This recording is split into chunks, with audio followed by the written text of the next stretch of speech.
Tirtayasa. Dia lahir di Banten tahun 1631. Nah, dia ini sering terkenalnya itu dengan sebutan nama itu Sultan Banten karena dia lahir di Banten. Terus dia kenapa bisa jadi sultan? Karena dia menggantikan kakeknya meninggal. Kakeknya itu meninggal ketika dia umur 20 tahun. Apa aja sih? Yaitu memajukan wilayah pemandangan Banten hingga ke bagian selatan. Jadi tuh dia yang ngebangun daerah Banten itu di bawah naungannya Sultan Agung Tirtayasa gitu. Dan Sultan Agung Tirtayasa ini meninggal pada tahun 1692 di Batavia. Ketika dia lagi perang, dia tuh sempat dipenjara di Batavia. Dan pada tahun 1692 itu, pas di dalam penjara itu dia meninggal. Tirtayasa ini, Kesultanan Banten ini aktif kayak ngasih ajaran Islam gitu. Jadi pokoknya ajaran Islam di Banten itu semuanya dari Sultan Agung Tirtayasa kayak gitu. Terima kasih. Terima kasih. Wassalam. Assalamualaikum warahmatullahi wabarakatuh.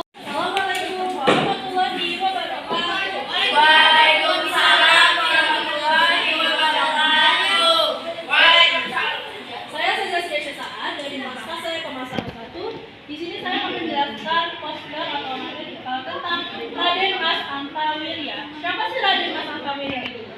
Raden Mas Antawirya atau biasa kita kenal sebagai Pangeran Diponegoro adalah salah satu ulama juga, dan beliau juga salah satu pahlawan Republik Indonesia. Raden Mas Antawirya atau biasa dikenal Pangeran Diponegoro yang memiliki nama asli atau nama kecilnya adalah Mustafa. Beliau lahir di Yogyakarta tanggal 11 November 1785 dan meninggal di Makassar 8 Januari 1855. Sultan Diponegoro itu raja ketiga di Kesultanan Yogyakarta, yaitu Sultan Hamengkubuwono III. Sultan Diponegoro ini berasal dari Yogyakarta. Jadi Sultan Diponegoro ini tuh menyebarkan agama Islam ini fokusnya di daerah Yogyakarta. Dan cara Sultan Diponegoro ini menyebarkan agama Islam ini fokusnya pada Yogyakarta itu melalui kesenian-kesenian, lalu juga melalui senjata-senjata. Karena beliau sendiri juga termasuk pahlawan, jadi dia yang memimpin perang Diponegoro pada saat itu. Jadi itu yang bisa saya jelaskan tentang Pangeran Diponegoro atau Raden Mas Antawirya. Kurang lebihnya mohon maaf. Wassalamualaikum warahmatullahi wabarakatuh. Assalamualaikum warahmatullahi wabarakatuh.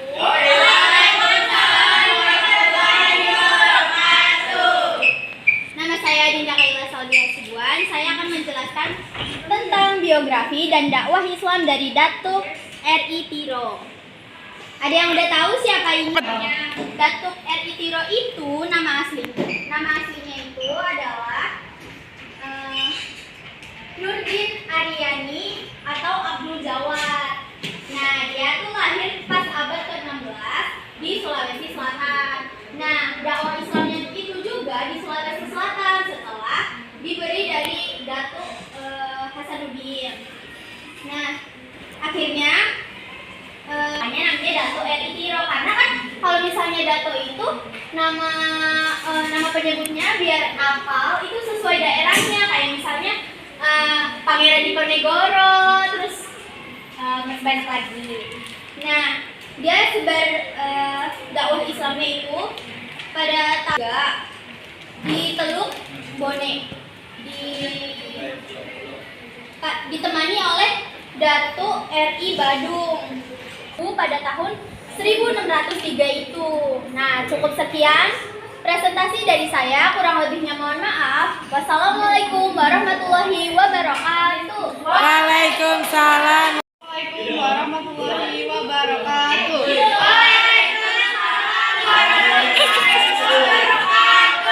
Perkenalkan, nama saya Dinda Zasya Ramadhani dari kelas 10 BDP 1.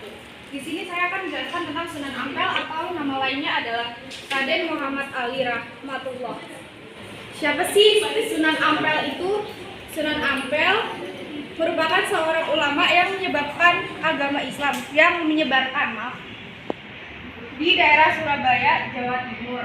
Dia lahir di Capa pada tahun 1401 dan diperkirakan wafat pada tahun 1481. Bagaimana cara dia menyebarkan agama di Indonesia? Caranya yang ditempuh Sunan Ampel dalam berdakwah terbilang cepat. Hal ini dikarenakan metode dakwah yang menggunakan falsafah Mohlimo. Adapun falsafah tersebut seperti berikut.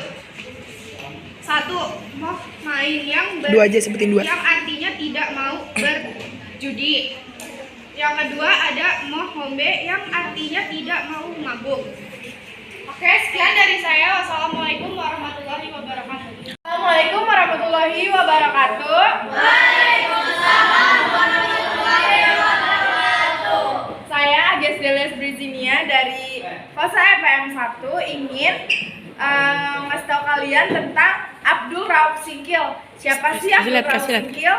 Nih ya guys, adalah seorang ulama besar di Aceh yang terkenal.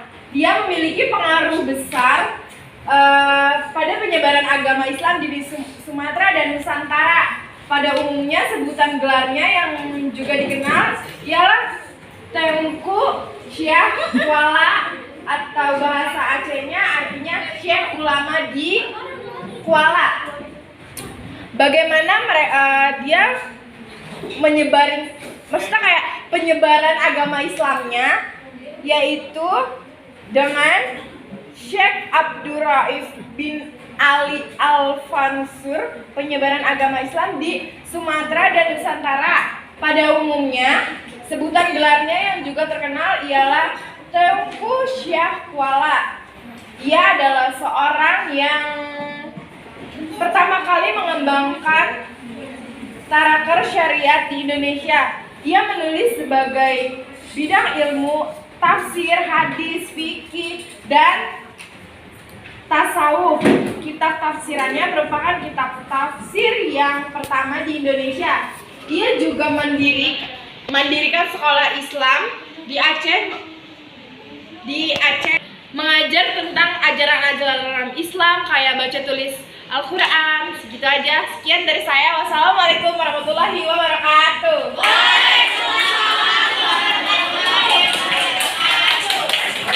Assalamualaikum warahmatullahi wabarakatuh.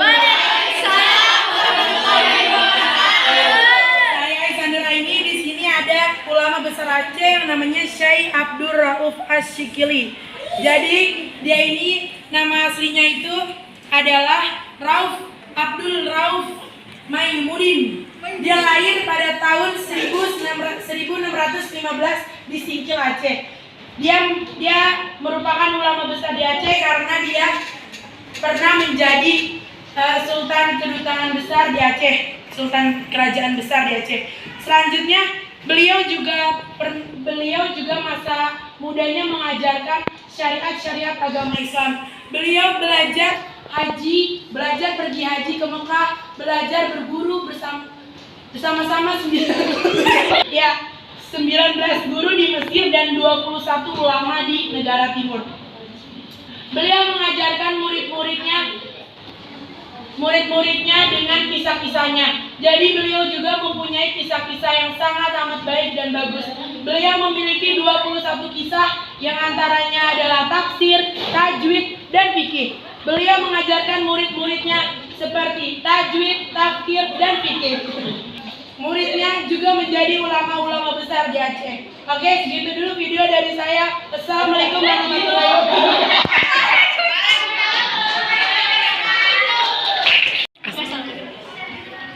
Assalamualaikum warahmatullahi wabarakatuh.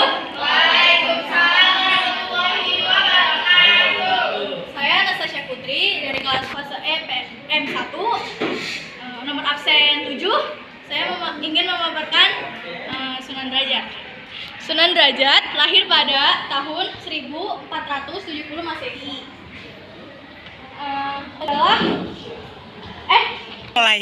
Nama kecil beliau adalah Raden Kasim.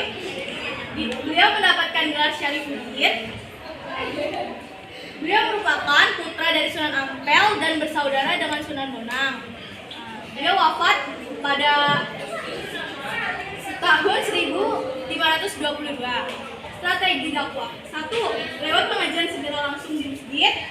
2. Melalui penyelenggaraan pendidikan di pesantren. 3. Memberi fatwa atau petua dalam menyelesaikan suatu masalah. 4. Melalui kesenian tradisional. Derajat kerap berdakwah lewat tembang menyampaikan ajaran agama melalui ritual adat tradisional. Sekian dari saya. Wassalamualaikum warahmatullahi wabarakatuh. Assalamualaikum warahmatullahi wabarakatuh.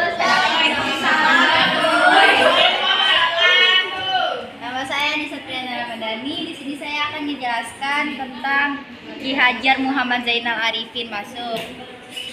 Ki Hajar Muhammad Zainal Arifin Masuk lahir pada tanggal Senin 1 Juni 1964. Lahir di Dusun Karang, Gawang, Sidoarjo, Sayung Demak. Memiliki 6 saudara, yaitu Nyai Haji Nur Iza Masuk, terus Anis Tikomo Masuk, dia tuh waktu sudah kecil. Terus Nyai Haji Nur Alicia Masuk, Lutfin Najib Nur Masuk, Gus Muhammad Barudin Masuk, Gus Abdul Latif Masuk. Dikenal sebagai santri yang cerdas dan baik selain mempunyai akhlak yang baik dan tata krama serta menjadi dan Islam dengan cara mendirikan pesantren, mengajari anak-anak santri dengan baca tulis Al-Quran, memberitahu tentang larangan-larangan tentang Islam. Santri melakukan video puasa agar ilmu yang telah diberikan mereka dapat dikuasai dan berkah. Dan juga dia mengajak masyarakat untuk mengikut jejak para ulama dan aulia, ulama yang menjunjung tinggi nilai toleransi tanah air dan memberitahu tentang ajaran Islam ke masyarakat. Ya, presentasi dari saya. Terima kasih. Wassalamualaikum warahmatullahi wabarakatuh. Waalaikumsalam warahmatullahi wabarakatuh. Assalamualaikum warahmatullahi wabarakatuh.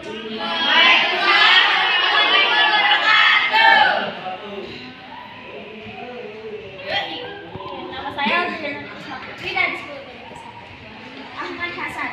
Ahmad Hasan lahir di Singapura pada 31 Desember 1887 dan wafat di Bangil pada 10 November 1958. Nama lain Ahmad Hasan adalah Ahmad Bandung, Ahmad Bangil atau Hasan Bandung.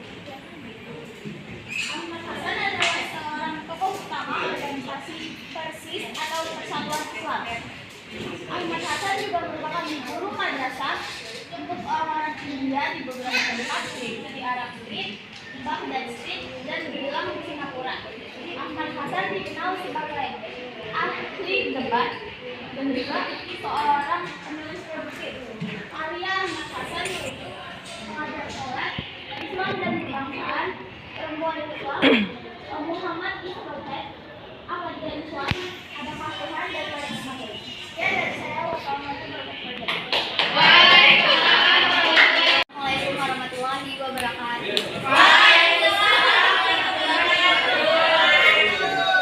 Di sini saya akan menjelaskan tentang Kiai Haji Ahmad Dahlan. Siapa sih Kiai Haji Ahmad Dahlan? Nah, di sini ada biografinya. Kiai Haji Ahmad Dahlan atau Muhammad Darwis lahir pada tanggal 1 Agustus 1868, adalah seorang ulama besar bergelar pahlawan nasional Indonesia yang merupakan pendiri Muhammadiyah. Dia adalah putra keempat dari 7 bersaudara dari keluarga Ki Haji Abu Bakar. Adapun metode dakwah yang dilakukan Ahmad Dahlan dalam menegakkan amar ma'ruf nahi munkar direalisasikan dalam sebuah gerakan yang nyata, yaitu dengan mendirikan Madrasah Ibtidaiyah Diniyah Islamiyah pada tahun 1911 dan mendirikan organisasi Muhammadiyah pada tahun 1912. Adapun strategi yang dipilihnya untuk mempercepat dan memperluas gagasannya tentang gerakan dakwah Muhammadiyah ialah dengan mendidik para calon tamu raja atau calon pejabat yang belajar di Ostia, Magelang, dan para calon guru yang belajar di School Jetis Yogyakarta karena dia sendiri diizinkan oleh pemerintah kolonial. Kurang lebihnya mohon maaf. Wassalamualaikum warahmatullahi wabarakatuh. Assalamualaikum warahmatullahi wabarakatuh. Waalaikumsalam warahmatullahi wabarakatuh. Di sini saya akan menjelaskan tentang Datuk Pribandang.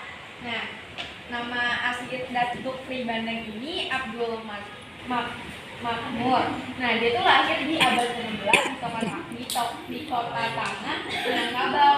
Nah, dia meninggalnya itu 17 di Kerajaan Talio, Sulawesi. Nama lain dari Datuk Pribandang itu ada namanya itu Kakak Tunggal. Kerjaannya tuh ulama. Nah, terus dia dikenal sebagai penyebar Islam di Luwu, Goa, Talo, Kerajaan Gatarang, Sulawesi, Kutai, Kalimantan, dan Kerajaan Bima, Nusa Tenggara. Nah, biografinya yang pertama dikenal sebagai satu dari 3 ulama yang berjasa melakukan penyebaran agama Islam di Kepulauan Sulawesi. Yang kedua, memiliki nama asli Abdul Makmur, lahir di Kota Tanah, Kepulauan Sulawesi. Yang ketiga, memiliki 2 orang saudara yang juga ulama, yaitu Datuk Tritiro. Nah, di sini juga saya akan menjelaskan tentang penyebaran di agama Islam. Nah, penyebaran di agama Islam ini menyebarkan agama Islam ke kerajaan-kerajaan di wilayah timur Nusantara, yaitu Kerajaan Luwu, Kerajaan Goa, Kerajaan Talo, dan Kerajaan Gatarang. Dan Kerajaan Bima. Oke, sekian dari penjelasan dari saya. Wassalamualaikum warahmatullahi wabarakatuh.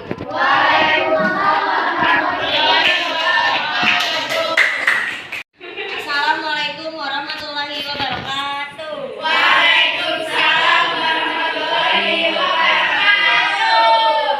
Saya Cika Dehani Olivia dari kelas 10 fase E pemasaran 1. Di sini saya akan menjelaskan tentang Sunan Bonang. Iya guys. Siapa sih Sunan Bonang itu? Gak tahu. Maka saya kasih tahu ya guys ya. Sunan Bonang dilahirkan pada tahun 1465 dengan nama Raden Maulana Makdum Ibrahim. Dia adalah putra Sunan Ampel dan Nyai Ageng Manila. Bonang adalah sebuah desa di Kabupaten Jepara. Sunan Bonang wafat pada tahun 1525 Masehi. Yang sekarang berumur 63 tahun dan saat ini makamnya berada di kota Tuban. Sunan Bonang menyebarkan agama Islam melalui pendekatan kebudayaan dan kesenian. Alasannya supaya lebih mudah diterima oleh masyarakat setempat. Dengan musik yang dilantunkan lewat gamelan Sunan, ajaran agama Islam pun bisa tersebut di Surabaya. Selain lewat gamelan, Sunan Bonang juga menyampaikan dakwah Islam melalui sebuah tambang atau lagu yang diciptakan oleh Sunan Bonang. Bertujuh lagu ini Sunan Bonang menyampaikan hukum-hukum serta kewajiban yang perlu dilakukan oleh umat Islam, seperti membaca Al-Quran dan melaksanakan sholat. Sekian dari saya. Wassalamualaikum warahmatullahi wabarakatuh.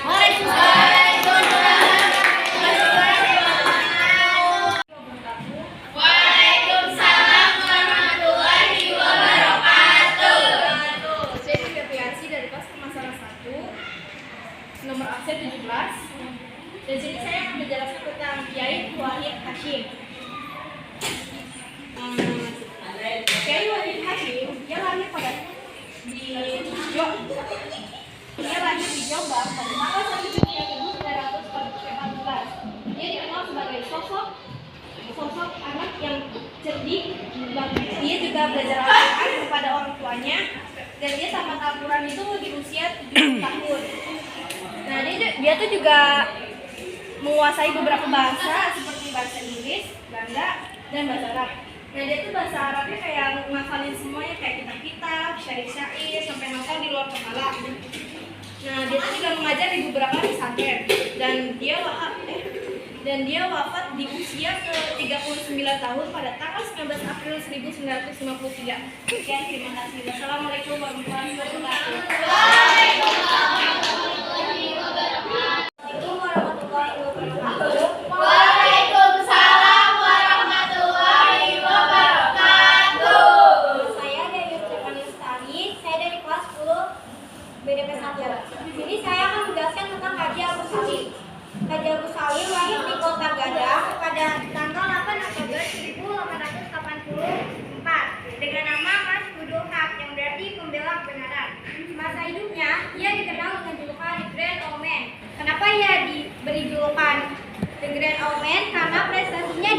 dadah gitu. Keberhasilannya dalam berbahasa asing. Peran beliau sangat besar dalam memperkuat dan memajukan syariat Islam. Beliau menjadikan Islam sebagai dasar ideologi organisasi syariat Islam. Haji Agus Salim bergabung dengan syariat Islam karena ia tertarik dengan perjuangan Islam di Hindia Belanda. Bukan hanya berperan dalam perjuangan di syariat Islam, dia para pemuda Islam mendirikan Young Islamic Bond atau JIB pada tahun 1925. Haji Agus Salim sering memberikan ceramah-ceramah dan mengisi kegiatan JIB. Dia juga menjadi orang tua tempat bertanya para pemuda Islam ini. Sekian presentasi dari saya. Wassalamualaikum warahmatullahi wabarakatuh. Waalaikumsalam warahmatullahi wabarakatuh.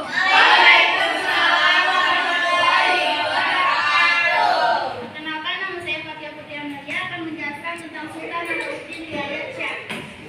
Sultan Alauddin Hidayat Shah atau bernama lengkap dengan Sultan Alauddin Hidayat Shah Syahid Al-Muqaddam, Kesultanan Aceh yang ke-10 yang berkuasa pada tahun 1589 sampai 1605. Terakhir Banda Aceh Sultanate, wafat pada tahun 1605. Ayahnya bernama Al-Malik Firman Shah dan bin Muzaffar Shah. Nama anak-anaknya bernama Maharaza Dirajau, Sultan Husain, Raja Putri, dan Airin Riayat Shah.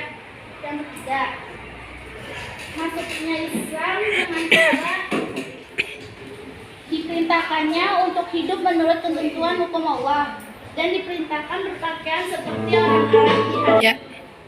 Usaha-usahanya adalah mengembangkan kekuatan angkatan perang, perdagangan, dan mengadakan hubungan internasional dengan kerajaan Islam di Timur Tengah seperti Turki. Sekian presentasi dari saya. Wassalamualaikum warahmatullahi wabarakatuh.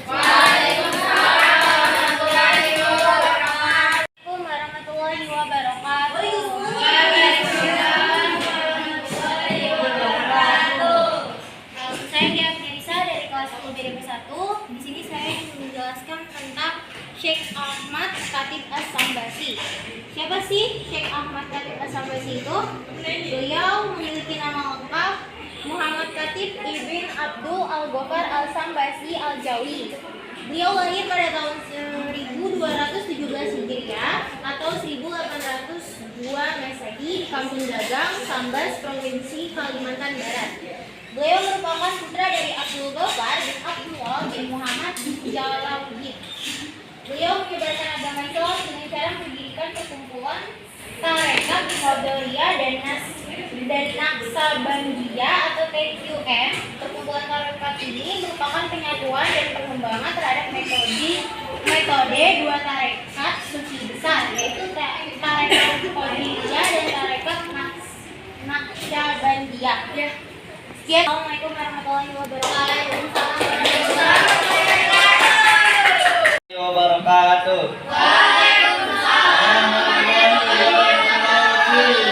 Baiklah, Ramadan kelas 10 BDP 1. Di sini saya akan menjelaskan tentang Haji Wahab Abdullah Asbullah. Biografinya.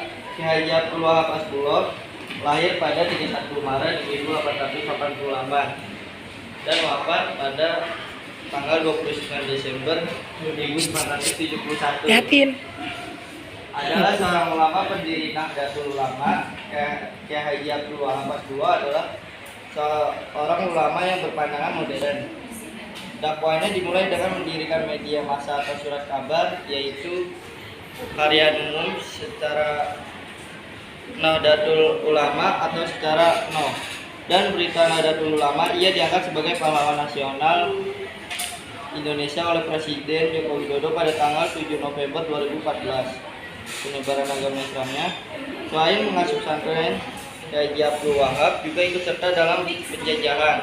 Abdul Wahab Asbullah juga mendirikan Nahdlatul Hijar, kebangkitan saudagar yang berfungsi sebagai pusat penggalangan dana bagi perjuangan pengembangan Islam serta kemerdekaan Indonesia pada 1918. Mendirikan yang berani bangkitkan tanah air. Pendirian Nahdlatul Watan ini merupakan bukti dari cita-cita Mbah Wahab untuk membebaskan bangsa dan menjajahkan kolonial Belanda. Ujar Asif Wahab saat sambutan dalam bedah buku Kaji Wahpas II. Di tengah dengan tekad yang berani beliau melawan penjajah dan menyebarkan agama Islam ke penduduk-penduduk setempat, ngajari ajaran-ajaran Islam dengan sungguh-sungguh. Sekian dari presentasi saya. Wassalamualaikum warahmatullahi wabarakatuh. Assalamualaikum warahmatullahi wabarakatuh. Waalaikumsalam warahmatullahi wabarakatuh. Perkenalkan, nama saya Jaria Laya. Di sini saya akan mempresentasikan Sunan Giri. Sunan Giri kecil memiliki nama yaitu Joko Samudro. Namun ketika sudah beranjak dewasa, ia berganti nama menjadi Raden Paku. Ia juga dikenal sebagai nama Prabu Samad Mata, Sultan Abdul Fakih, dan Raden Ainul Yakin. Ia lahir di Blambangan atau Banyuwangi pada tahun 1442 dan dimakamkan di Desa Giri, Kebomas, Gresik. Sunan Giri menggunakan cara dakwah yang ramah kepada masyarakat. Salah satunya dengan menggunakan seni tradisional Jawa. Salah satu cara dakwah Sunan Giri yang menarik adalah dengan membuat lagu-lagu permainan anak seperti jalan jelungan, jol, bola ganti, lilir-lilir, dan tebak-tebak sulung. Segitu aja presentasi dari saya. Wassalamualaikum warahmatullahi wabarakatuh. Waalaikumsalam warahmatullahi wabarakatuh. Assalamualaikum warahmatullahi wabarakatuh. Waalaikumsalam warahmatullahi wabarakatuh. Perkenalkan, nama saya Juliana Deni dari kelas 10 dari kelas 10 nama ini. Saya ingin menjelaskan tentang Sunan Muria. Di biografi. Sunan Muria merupakan putra dari Sunan Kalijaga. Lalu pernikahannya bersama Dewi Saro yang merupakan putri dari Syekh Maulana Ishaq, seorang ulama terkenal di Samudra Pasai Aceh. Ada wilayah dakwah. Dalam berdakwah, Sunan Muria banyak mengadopsi metode ayahnya, namun beliau lebih memusatkan pada daerah terpencil dan jauh dari pusat kota. Tempat tinggal beliau terletak di salah satu puncak Gunung Muria, yaitu Desa Colok. Dan dari nama gunung tersebutlah maka muncullah sebutan Sunan Muria. Sementara itu, selain mengajarkan Islam di sekitar gunung dan lereng Muria, Sunan Muria juga memperluas dakwahnya di wilayah Ngayu, Kudus, dan Buana. Sekian presentasi dari saya, kurang lebihnya mohon maaf. Wassalamualaikum warahmatullahi wabarakatuh. Waalaikumsalam warahmatullahi wabarakatuh. Waalaikumsalam warahmatullahi wabarakatuh. Sini saya akan menjelaskan tentang Sunan Kalijaga. Nah, Sunan Kalijaga ini namanya itu Joko Said. Terus lahir pada tahun 1459 Masehi.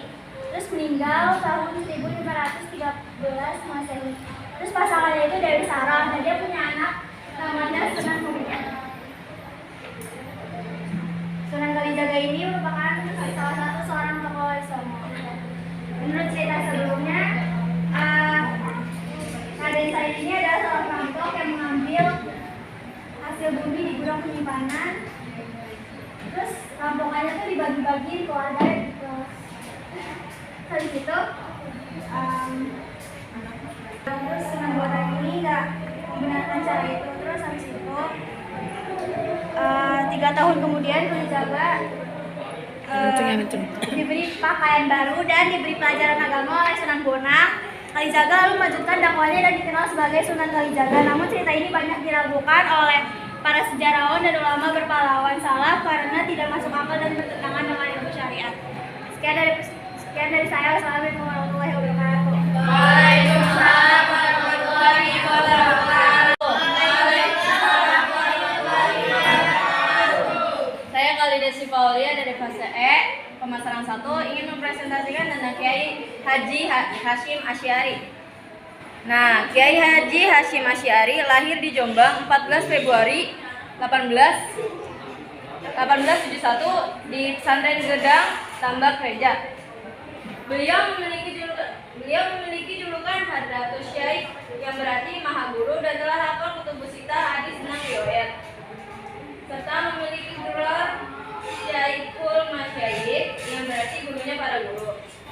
Dia merupakan anak ketiga dari 11 bersaudara.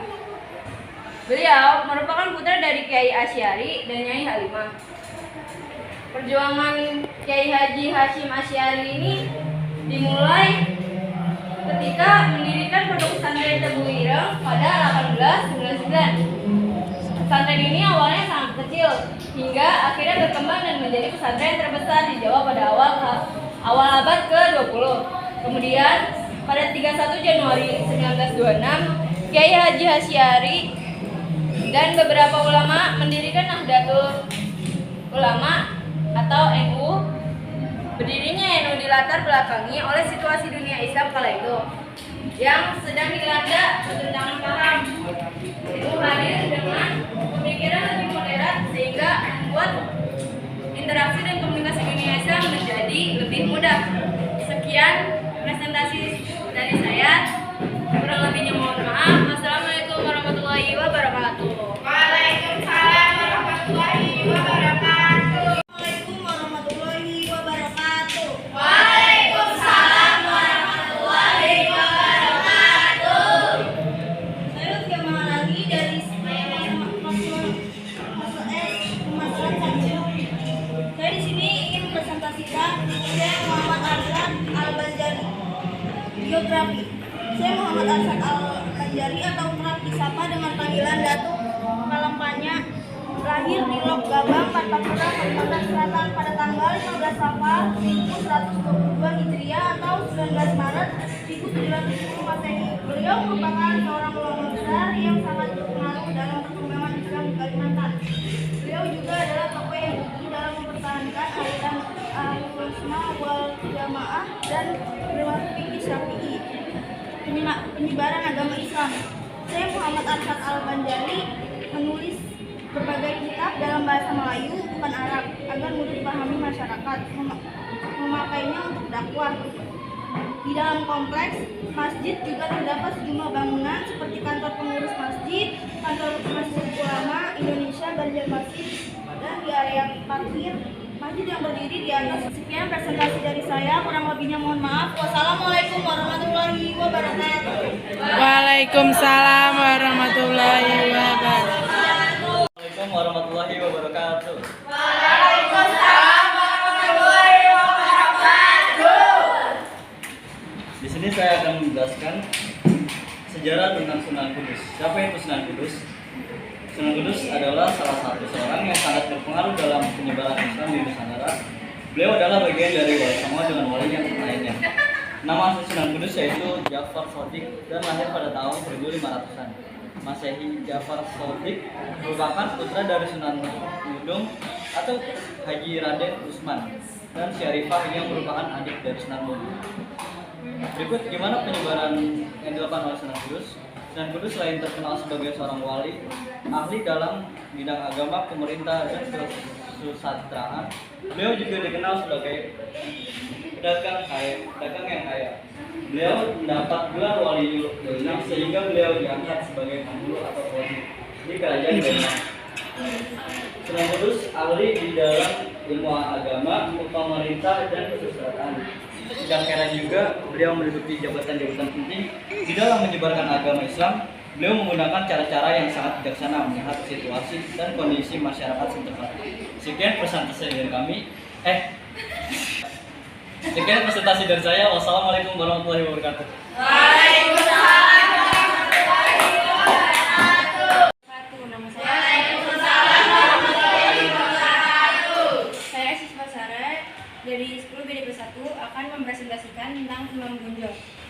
Imam Bonjol memiliki nama asli Muhammad Sahab yang lahir di Bonjol pada 1 Januari 1772. Dia seorang ulama, pemimpin, dan pejuang yang berperang melawan Belanda dalam peperangan yang dikenal dengan nama Perang Padri pada tahun 1803 dan 1838. Tuanku Imam Bonjol meninggal pada 8 November 1864 dalam usia 92 tahun dan dimakamkan di Desa Lotat Pineleng. Penyebaran agama Imam Bonjol dengan cara mengembalikan Al-Quran dan Sunnah sebagai fondasi kehidupan masyarakat serta menentang dominasi kekuatan kolonial Belanda. Sekian dari saya. Wassalamualaikum warahmatullahi wabarakatuh. Waalaikumsalam warahmatullahi wabarakatuh. Assalamualaikum warahmatullahi wabarakatuh. Waalaikumsalam warahmatullahi wabarakatuh. Saya Bebel Malani dari Fasaheb Pemasaran 1. Saya akan mempresentasikan Pangeran Diponegoro. Siapakah Pangeran Diponegoro. Pangeran Diponegoro lahir di Jogja pada tanggal 11 November 1785 dan meninggal di Makassar 8 Januari 1855. Pangeran Diponegoro terkenal karena memimpin Perang Diponegoro atau Perang Jawa pada tahun 1825 sampai 1830 melawan pemerintah Hindia Belanda. Strategi dalam menyebarkan agama Islam yaitu Perang Diponegoro melibatkan hampir seluruh tanah Jawa, terutama Jawa Tengah dan Jawa Timur. Ikut adilnya masyarakat Jawa yang banyak tidak lepas dari peran Pangeran Diponegoro dalam memenangkan hegemoni atas masyarakat Jawa, terutama masyarakat yang memeluk agama Islam, sehingga mengakibatkan perang dalam kurun waktu 5 tahun. Metode yang digunakan dalam penelitian ini adalah liberation